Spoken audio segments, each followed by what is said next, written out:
Good evening, folks. Triple Crown here, coming to you from Vancouver, British Columbia.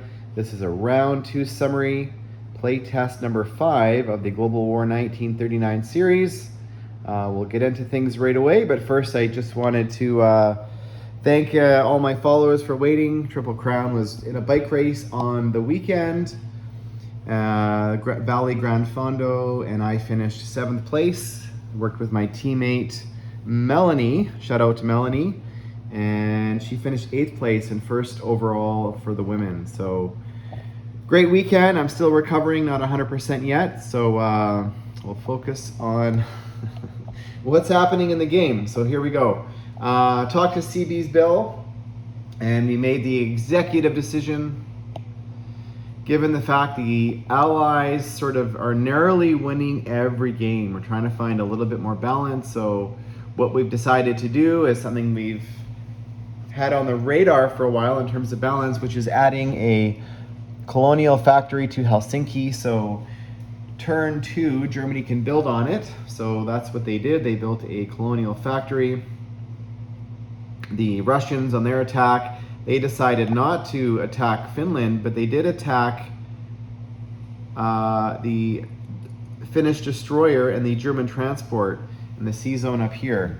So in sea zone 19. So they lost their destroyer and 2 aircraft, and they killed 1 Finnish fighter, 2 veteran German fighters, a Finnish destroyer, and the naval transport. So the Finns did decide to scramble. It might have been a mistake, but so that happened there. So that was pretty significant. Russia rolled 8 for their economy, so they're at 30 or 22 for their economy, and they have to get 48 to declare war.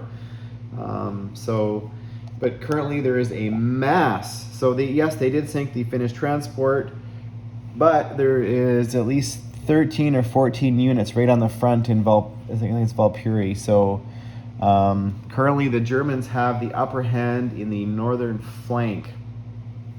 The Germans also built. So now they have annexed all 3 Axis minor territories in Bulgaria, Romania, and Hungary, and they're starting to build up, preparing for an attack. The Italians flew their air transport in just to get one guy to the front. The Italians had bad luck with dice again. The British attacked everything. They sent their bombers from London. They attacked the Italian fleet that was here sitting off of Taranto. So they did, a Taranto raid, and they damaged 2 battleships. They lost a submarine, 2 ferry swordfish, and their bombers and a tactical bomber landed here in Corinth, and the Italians counterattacked and destroyed the aircraft, and they didn't lose any of their own. So that was good for the Italians. However, they lost their navy. That was quite painful. Their plan was to do a little bit more damage to the British fleet and then counterattack on the following turn. They did not scramble. They have a submarine and destroyer there and their aircraft, and take out the British fleet. So it would have been mutual destruction. And if they were not able to achieve that, the Germans were prepared to follow up with all of their aircraft that are sitting in Normandy, or Bordeaux, sorry. So build up in Africa now. The British are building aircraft and they're building units in Tobruk. The Italians are built 3 units there. The Free French are making their way from Tunisia. The British also built a military base in Rhodesia. And the British also took the northern Iranian territory, so that happened. And I keep forgetting, there's actually 2 Iraqis here. They're not on the board. The British also came down and annexed Liberia. And there was a naval battle here. The Germans came down and sunk the Free French battleship. And I think there might have been 2 destroyers there. The British didn't scramble, and there was only a few boats there. And then the British came in and they sank those boats with 3 destroyers, and they lost 1 of their own. There's still a large German navy sitting off of Western Germany, and a small Canadian and British navy sitting off of Canada. So that is going to be interesting there. That's kind of what's happening in the Pacific, or sorry, the European theater. Now over here, this is where the game's going to get interesting. You can see the Japanese are set up to do the Calcutta Crush. They have 7 transports that can be fully loaded next turn, and there's not a bloody thing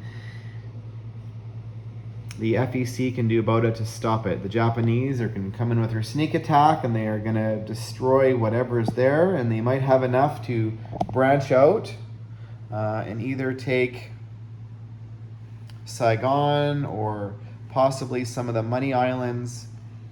Sumatra and is it Dutch East Indies are under Anzac control. But there's always a price when Japan does this. Japan was quite clever in the sense they spread out their navy a little bit here to at least back the Anzac Navy off of southern Australia, and also this navy here was enough to force the Americans back to San Francisco. So the Japanese did build one or two, I can't remember, naval transports, so some more ground units, and a minor factory here in Shanghai and a minor factory here in Siam.